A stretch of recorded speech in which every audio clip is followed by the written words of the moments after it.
Antes de comenzar nuestra enseñanza, quisiera pedir a Dios que nos ilumine, que nos dé sabiduría para comprender lo que el autor de la carta a los Hebreos quiso decir, que quiso que los judíos entendieran al leer su manuscrito. No saben cuánto he esperado este capítulo 8, que Dios nos muestre en su totalidad la extensión de su propósito eterno y que comencemos a andar en el Espíritu sabiendo qué esperar de Dios. Tras estudiar el capítulo 8, cambiará, espero yo, nuestra concepción del cristianismo, del pecado y de la iglesia. Comprenderemos cómo lo que Dios hizo a partir de la muerte y resurrección de Jesús fue algo nuevo y mejor, mucho mejor. Aquellos de nosotros que acostumbramos excusar nuestras acciones equivocadas y nuestras torpes actitudes, que cubrimos los errores con obras, queriendo balancear lo bueno con lo malo, y que escondemos nuestras desobediencias con el desempeño cristiano en la iglesia, no volveremos a transitar ese escabroso camino nunca más, porque entenderemos sobre la justicia de Dios y sobre el trabajo de la iglesia. Quizá durante la lección pasada nos quedó la interrogante acerca de la fe en Cristo y su relación con la obediencia a la ley de Moisés. ¿Cómo se supone que vea la ley de Dios dada a Moisés? ¿Debo obedecerla o desentenderme de ella por completo? ¿Debo tratar de cumplir la ley como lo hacen los judíos? El pacto antiguo de Dios con los judíos estaba basado en las reglas y leyes del Viejo Testamento, más de 600 leyes, que si hacemos lo correcto Dios nos dará su recompensa. Pero este es un pacto con efectos solo al nivel de nuestra vida terrenal. La ley simplemente ayudaba a los judíos a ser buenos vecinos de las otras naciones, a cómo estar protegidos, a cómo recibir bendición en las cosechas. En cambio, el nuevo pacto, el pacto de Jesucristo con nosotros, busca darnos una libertad que la ley nunca nos ofreció, ni tampoco era la intención de Dios. Los judíos no conciben una vida sin la ley de Moisés, una ley que ninguno es capaz de cumplir. Una vida donde si uno cumple la ley en un 98%, pero falla en un 2%, de todos modos es culpable de toda la transgresión de la ley. La ley no era para salvación, sino para corregir la conducta del judío profesante. Concebir una vida libre de leyes y preceptos solo es posible conociendo la vida en el Espíritu. De eso exactamente es que trata este capítulo. Dios abra nuestros oídos y nuestros ojos. Solo así comprenderemos en su plenitud el pacto de Dios a través de la fe en Cristo. ¿Qué les parece? ¿Comenzamos? Este es el comienzo de las conclusiones de la carta. Vayamos con cuidado, pero con emoción. Ahora bien, el punto principal de lo que venimos diciendo es que tenemos tal sumo sacerdote, el cual se sentó a la diestra del trono de la majestad en los cielos, ministro del santuario y de aquel verdadero tabernáculo que levantó el Señor, y no el hombre. Porque todo sumo sacerdote está constituido para presentar ofrendas y sacrificios, por lo cual es necesario que también éste tenga algo que ofrecer. ¿Qué es lo que dice este versículo? ¿Que existe un templo que Dios levantó? Sí, un templo en los lugares celestiales, un tabernáculo parecido al tabernáculo que Moisés construyó. Sí, de hecho, Moisés tomó la idea de la imagen que se le permitió ver. ¿Qué tiene Cristo para ofrecer siendo nuestro sumo sacerdote en dicho tabernáculo celestial? Cristo ofreció su propia sangre, una sola vez y para siempre, por el pecado de todos los hombres, pero en un tabernáculo no de este mundo, ni construido por manos humanas. Es el templo celestial donde Dios mora. Allí Cristo se sentó a la diestra de su Padre y tomó el ministerio sacerdotal en favor de todos nosotros. A diferencia de los otros sumos sacerdotes humanos, su sacrificio fue suficiente y Él no necesita repetirlo cada vez que pecamos. Su sacrificio fue solo una vez, para siempre. Así que, si estuviese sobre la tierra, ni siquiera sería sacerdote, habiendo aún sacerdotes que presentan las ofrendas según la ley, los cuales sirven a lo que es figura y sombra de las cosas celestiales. Como se le advirtió a Moisés cuando iba a erigir el tabernáculo, diciéndole: mira, haz todas las cosas conforme al modelo que se te ha mostrado en el monte. De acuerdo a la ley, Jesús nunca podría ser sacerdote, pues él no era levita.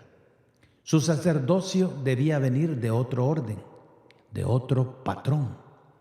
Es interesante notar que estos sacrificios y ofrendas realizados por los sumos sacerdotes judíos son solo una copia de algo que sucede en el cielo.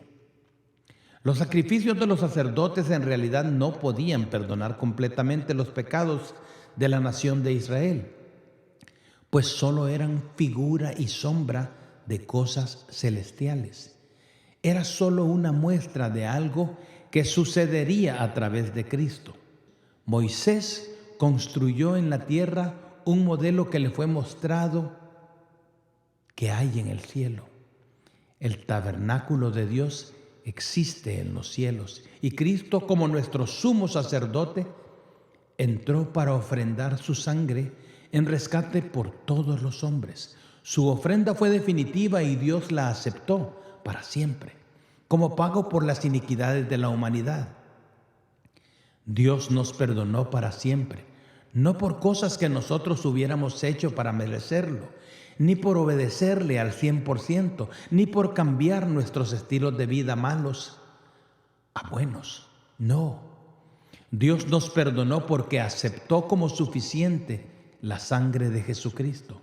Nos dio su perdón porque Cristo fue juzgado y castigado en lugar nuestro, el justo por los injustos, para llevarnos a Dios. Y este perdón se recibe únicamente por la fe. Pero ahora, tanto mejor ministerio es el suyo, cuanto es mediador de un mejor pacto, establecido sobre mejores promesas.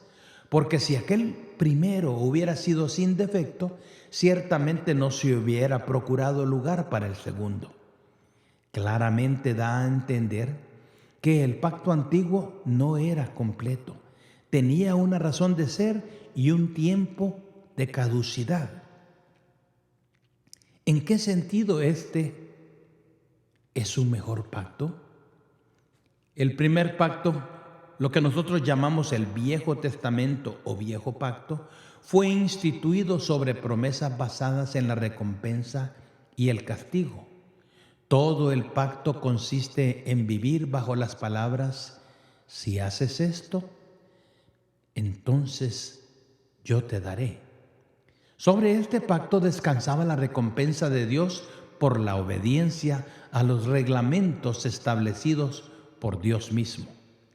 Existe una distinción entre el pacto antiguo y el nuevo pacto.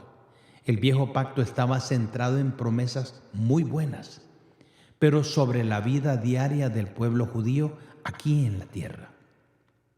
No son promesas acerca de una redención final o un camino al cielo. Quizá por eso los cristianos viven pensando de la misma manera acerca del nuevo pacto. Creen que Jesucristo vino a traernos bendición y prosperidad y salud para vivir en este mundo material. Lo que muchos cristianos creen hoy y que está lejos del verdadero pacto es algo así: si hago las cosas de acuerdo a sus promesas de bendición y salud para mí, Dios me dará una vida de salud y abundancia sin que me importe mi destino final. Las promesas del Viejo Testamento estaban centradas en cosas como la seguridad territorial de Israel, los alimentos y las cosechas abundantes, la liberación de la esclavitud a manos de otros pueblos. Si ellos obedecían a Dios, recibirían bendiciones. Sin embargo, si ellos le faltaban a Dios, las recompensas se convertirían en reprensiones y muchas veces en la ausencia de la presencia de Dios. David, cuando pecó, clamó a Dios: no apartes de mí tu Santo Espíritu. ¿Cuál crees que es el pacto que Dios hizo contigo? Ahora que le diste tu vida a Cristo, ¿te has ganado la seguridad de las bendiciones y la felicidad completas? ¿Cómo te sientes cuando pecas? ¿Crees que Dios te ha dejado? ¿Crees que aún te falta mucho para asegurar tu salvación? Si aún piensas así, si estos son los conceptos que gobiernan tu andar cristiano, no conoces el pacto de Dios que ha hecho contigo. ¿Por qué todavía te sientes indigno de Cristo cuando haces algo malo? El capítulo 7 por eso nos dice que nos convenía un sumo sacerdote diferente, superior, uno que fuera santo, inocente, sin mancha, apartado de los pecadores y hecho más sublime que los cielos, pero además uno que pudiera compadecerse de nosotros. Lo que buscas es sentirte digno de acercarte a Dios. No olvides que nadie es justo, solo Él. El pacto no es para hacerte digno, sino para mostrarte justo delante de Dios. Solo hay una cosa que nos permite entrar al lugar santísimo con libertad y buena conciencia. Es una fe real, basada en la realidad del sacrificio de Cristo y no basada en fábulas inventadas por nuestros deseos infundados.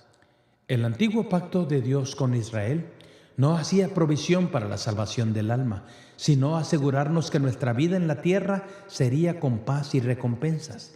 Pero en el sentido eterno, la ley no podía justificar a los hombres sus pecados, ni aliviarles la carga que llevaban. Demos entonces paso al nuevo pacto.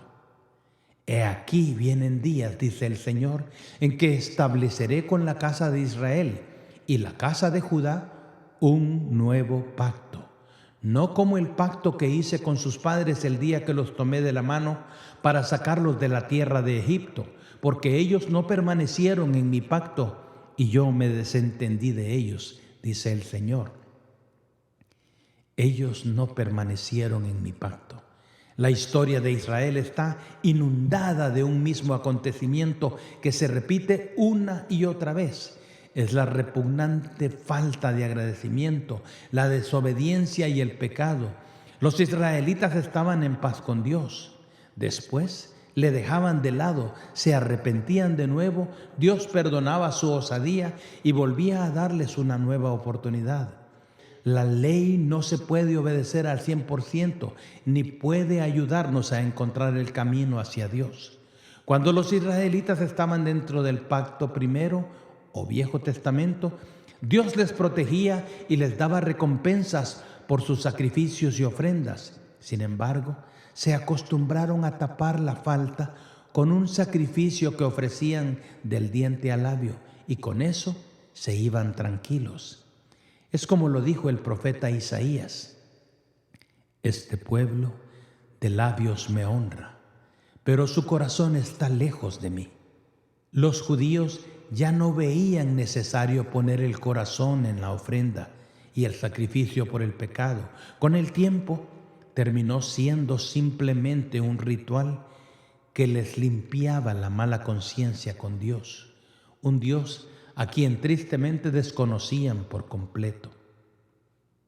Por eso, este nuevo pacto no podría estar basado en más reglas y leyes. No sería el tipo de pacto que funcionaría cuando hacemos las cosas bien y fallaría si hacemos lo malo. El nuevo pacto estaría centrado en promesas más grandes y relevantes. Estaría basado por completo en una relación con Dios. Este nuevo pacto comenzaría con el sacrificio definitivo del mismo Hijo de Dios, con el derramamiento de su sangre, y abriría los cielos para todos aquellos que se atrevieran a creer esta simple historia de redención. Que Dios estaba en Cristo, reconciliando consigo al mundo, no tomándoles en cuenta a los hombres sus pecados. Por lo cual este es el pacto que haré con la casa de Israel. Después de aquellos días, dice el Señor, pondré mis leyes en la mente de ellos y sobre su corazón las escribiré. Y seré a ellos por Dios y ellos me serán a mí por pueblo. Siempre me pregunté por qué dice que Dios hace un nuevo pacto con la casa de Israel y con la casa de Judá. ¿Cómo es que nosotros creemos que es para nosotros también algo que no fue dedicado para nosotros, sino para la casa de Israel? La respuesta es que Dios, en Cristo, ya nos entregó este pacto el día que Cristo murió en la cruz y derramó su sangre. Durante la Santa Cena, Jesús declaró que la copa de vino representaba el nuevo pacto en su sangre. Sin embargo, la historia para los judíos es diferente. El pacto entrará en vigor después de aquellos días. ¿De qué habla cuando dice después de aquellos días? ¿Qué significa que ellos recibirán la promesa una vez pasados aquellos días? Esos días se refieren a la tribulación futura. Los judíos, como nación, no se acercarán a Jesús sino hasta que pasen los días de la gran tribulación mundial. Mientras tanto, muy pocos judíos han logrado aceptar a Jesucristo como su Señor y su Mesías. Cierto es, hay judíos cristianos, siempre han habido, pero la nación toda rechaza al Mesías prometido. Por eso será hasta después. Sin embargo, el pueblo gentil, nosotros, el pueblo que no era pueblo de Dios, sino que fue injertado a la promesa por la fe, sí goza de las promesas hechas en este nuevo pacto, goza de esta relación directa al corazón y la mente de los hombres. Relación esta que muchos cristianos desconocen por su ignorancia y que no han logrado desarrollar. Pero hay esperanza para todos, incluso para los judíos. Dios promete que este nuevo pacto permitirá que Él ponga su ley en nuestra mente y la escriba en nuestro corazón. Una ley no basada en reglas imposibles de cumplir, sino que se mueve por el amor que su Hijo vino a mostrar y que para siempre cambiaría los caminos que nos llevan hacia Dios. Los judíos cristianos comprenderán que el plan eterno de Dios es poder tener a Dios como Padre y que ellos eran apenas un pequeño grupo que junto al resto del mundo podía gustar la gloria del nuevo pacto, anulando la necesidad de continuar venerando la ley de Moisés. Este pacto es la base del andar en el Espíritu. Si no me creen, lean conmigo lo que dice a continuación. Y ninguno enseñará a su prójimo, ni ninguno a su hermano, diciendo, conoce al Señor, porque todos me conocerán, desde el menor hasta el mayor de ellos, porque seré propicio a sus injusticias, y nunca más me acordaré de sus pecados y de sus iniquidades. La verdad vendrá de la guianza de su Espíritu Santo. Él nos guiará a toda la verdad. ¿Cómo es que no necesitaremos pedir que alguien nos muestre a Dios y que todos le conoceremos? Porque el nuevo pacto lo promete. Dios será nuestro Maestro y quien se manifestará a nosotros de forma personal. Porque andamos en el Espíritu y ahora su Espíritu nos habita y se relaciona con nosotros a través de nuestros espíritus. ¿Cómo puede ser esto si desde que entregué mi vida a Cristo me la he pasado tratando de hacer lo correcto a los ojos de Dios? Y cada vez que fallo, necesito buscar a alguien para que me enderece los pasos. No necesitamos más de eso. La respuesta está en el andar en el Espíritu. Dios nos guiará a toda la verdad por su Espíritu en nosotros. ¿Puedes ver ahora cómo todo comienza a tener sentido? Pero tal vez me dirás, no, Boyan, yo necesito vivir en base a leyes, que me digan cómo conducirme. Si no tengo reglas que seguir, no hay manera de que siga siendo buen cristiano. Yo necesito reglas claras. Necesito saber qué es bueno y qué no lo es. Si necesitamos reglas para vivir la vida cristiana, es porque no hemos permitido que la vida de Cristo se desarrolle en nosotros. No hemos comprendido cómo funciona la vida en Cristo. Cristo cambió todas las leyes de Moisés por una sola, la ley del amor. ¿Te has puesto a pensar qué significa el final de la lista de cosas que son fruto del Espíritu cuando dice: contra tales cosas no hay ley? Si en lugar de nuestras interminables luchas damos paso al nuevo andar en el Espíritu, Dios nos enseñará todas las cosas que no entendemos de la vida cristiana y nos dará la perspectiva correcta. Los cambios en nuestra forma de vivir serán tan grandes que la gente pensará que somos nosotros los que hemos cambiado por nuestra diligencia y excelencia, cuando la verdad simplemente es que estamos viviendo por el Espíritu y no por la carne. El cambio no existe en nosotros, sino que se revela a través nuestro por la manifestación de su Espíritu en nosotros. Este sí es un cambio radical, no es un cambio de conceptos, reglas y prohibiciones. ¿Y del pecado qué? Esta enseñanza hace resaltar siempre este punto. Pues entendemos nosotros que vivir sin leyes es sinónimo de vivir en pecado y libertinaje. Me imagino que Pablo enseñaba algo parecido a esto en Roma y era malentendido por los judíos que profesaban a Cristo como su Mesías prometido. Y por eso escribió: ¿perseveraremos en el pecado para que la gracia abunde? En ninguna manera. ¿Por qué no? Si no tengo una ley que me detenga, ¿qué garantiza que no habrá pecado en mí? No seremos presa del pecado porque nuestras vidas en Cristo estarán funcionando a otro nivel. Un tipo de vida que es superior a nuestro andar del alma únicamente. Bajo el control de nuestra alma no existe posibilidad de experimentar la vida en el Espíritu. Es literalmente imposible. Y finalizamos con esto para comenzar nuestra discusión del día de hoy. Al decir nuevo pacto, ha dado por viejo el primero. Y lo que se da por viejo y se envejece está próximo a desaparecer. Comencemos, hermanos.